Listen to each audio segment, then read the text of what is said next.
Hello, scholars, and welcome back. It is week 4 already of POL 452, Organizational Theory and Design. I want to take a few minutes to look back in the previous weeks, focus on then transition into this week. And then ultimately, we need to keep our eye on our critical assignment because we know that it is not too far off in the near future. That is for certain. And that's why I want to go back to last week. Because last week, one of your written assignments was that you were going to describe or you were going to list the organization that you wanted to use for your critical assignment and tell me the mission statement for your organization. And I was pleased, a wide variety of organizations, a large spectrum. Many of them I'm not very familiar with, so I'm always excited to read those because it is a new organization. Some of them are organizations I even work in or have worked in, so it's always interesting to see different people's perspectives on an organization that you're very familiar with. But ultimately, what I wanted to um, just emphasize is that some of you chose extremely large organizations, very large government organizations. And keep in mind that the concepts of this course, when it talks about organizational theory and design, you can always use a segment of your large organization for this application because it might be very difficult to change the Army, the IRS, the FBI, the DMV. Those are very large organizations. So if you struggle with trying to apply changes at such a large scale, or you don't think it would be realistic to add changes at such a large scale, always understand that your changes can be incremental. And that's a very big concept with public administration, that change in any government organization, in any public organization, almost always has to occur incrementally, very small changes at a time in order to ultimately over time make a larger change. So if you want just to keep in mind that if you struggle as you move forward with your large organization, understand that you can break any of your larger organizations down or just focus on one segment of that organization. But I'm super excited, good organizations, and remember, we need to apply all the information that we have in each week as we look at the topics of each chapter, of each reading. Think of how is it going to apply to this week. And that kind of gives us our transition into week 4. Is in this week, when we're looking at the Jones text, a lot of it, what we're talking about is managing organizational culture and maybe the changing culture and how the changing culture is going to affect your organization. So for many of you that have these large organizations, that's a good thing to keep in mind, is especially when you're reading this week, is how is organizational culture? How is the culture of the employee, of the organization, of the social environment that we're living in today? How is that going to affect my organization? Something as simple as e-commerce and e-business. How does that change as that becomes almost mandatory and a custom service that a city provides or a government provides? Is it possible for my organization to provide that service? Are they keeping up with that? So there's a couple topics to keep in mind that week. But here we go with this week. We got our module objectives, which I always want to go through. Learn about the major contributions to public administration as they impact current public issues. Always, in public admin and PA, we are serving the public. They are our stakeholders, so we always need to stay current with their what the current public issues are. We'll learn how to analyze organizations and make recommendations for increased effectiveness and efficiency. Another topic, another core pillar that we talked about last week, and understanding those terms. I hope, hopefully, each one of you with your organization, you can operationalize how is your organization considered to be, or how does it measure effectiveness? And contrary, how does your organization measure efficiency? And really, how are you as the reader or the person that's putting this paper together for people to read, how are you going to be measuring to say, when I apply these theories in design, how is it going to improve their effectiveness? How is it going to improve their efficiency? Demonstrate proficiency in understanding the concepts through some case study analysis again. We're going to discuss current organizational theories, and we're going to have an understanding of organizational theory and change management concepts. How are we going to make change? How can you make change? The concepts of change agents, big picture topics. So in our reading this week, once again, we kind of talked about chapters 6 and 7. So we have a written assignment. In our written assignment, 40 points.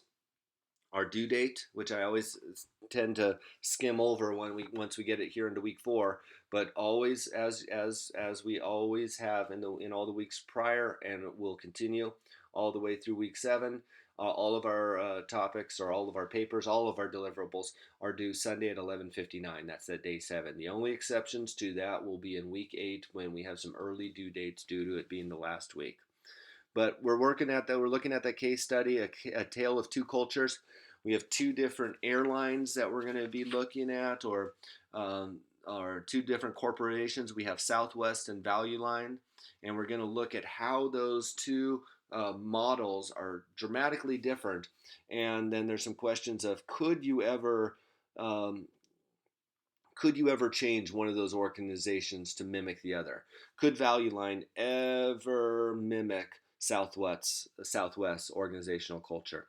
So hopefully some of you have read, or you've read something on Southwest in the past, and their business model or their concept of organizational culture, because it's a trademark when one studies organizations, is how Southwest is operated, and the model behind it, especially during some really rough times, how they pretty much went unscathed.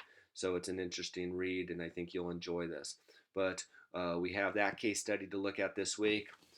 Once again, I'm always looking at your writing completeness and answering those questions, but we also have to follow it up with formatting and spelling, and there's a rubric that's added at the end here. So 40 points, Sunday, 11:59. The next item that we're going to talk about is there is a video on cultural based organizational cultures based on values. It's a quick video. I think you're going to enjoy it, and then this video is going to piggyback into our discussion board this week. So I think you're going to enjoy this video, and that takes us into or links into our discussion board. According to the readings by Jones this week, organizational culture is a set of shared values and norms that controls organizational members' interactions with each other and with people outside of the organization. View the video provided in this week's learning activities, then create an original post of at least 250 words that discusses how organizational culture can increase organizational effectiveness. Comment on at least 2 posts with at least 100 words each. Your original post is worth 15. Each follow-up post is worth 5. So read the assignment, follow the video, and how can organizational culture increase an organizational effectiveness? So interesting concepts, interesting video, and I want to see your take. And once again, sometimes people don't understand the concept of discussion boards, but remember, this is dialogue.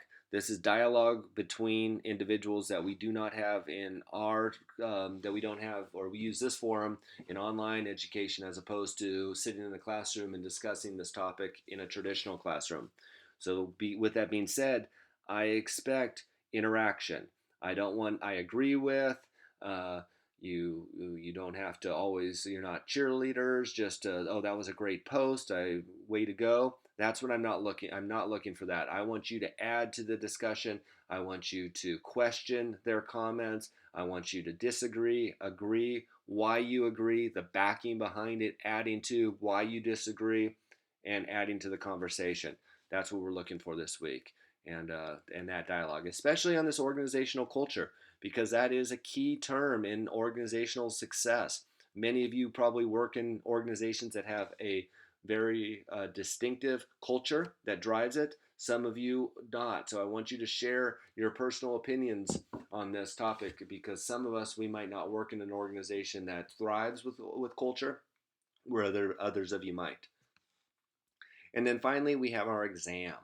And our exam is going to cover materials through the first 3 weeks. It's an objective test of multiple choice and true-false questions that all of it which was covered in the course material, and 60 points.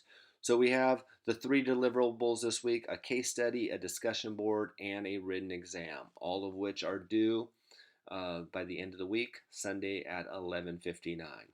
And the final thing is, as we reach week 4, we know 5, 6, 7, and bam, all of a sudden at the beginning of week 8, there is a critical assignment. So I can't stress it enough. Start looking through that rubric. Start making a basic model or layout of how you plan to organize your paper. Then start building the pieces, filling in the blanks, and you won't be having to be overwhelmed towards the end of this course. I have nothing but good things to say about this course. Everybody is meeting deadlines. Everybody is interacting well. The writing level has been extremely high. The dialogue has been good. Your content has been great. And I hope that that continues. We keep momentum. We keep moving forward. I know that for many of us, this is a busy time of the year. School's getting out, graduations, lifestyles changing. If you are a if you are a parent that with children now on summer break and summer vacations, so we just need to stay diligent. Time management is the key to any of the classes you're going to take here at CBU, especially on our online and professional studies. So just stay diligent, keep up the good work. If you have any concerns, comments, questions at all whatsoever, feel free to get a hold of me. I don't believe there's any problem that between the two of us we cannot solve. So good luck on this week. I'll keep you in my thoughts and my prayers. Keep strong throughout this week, and I look forward to talking to you all later. So bye for now.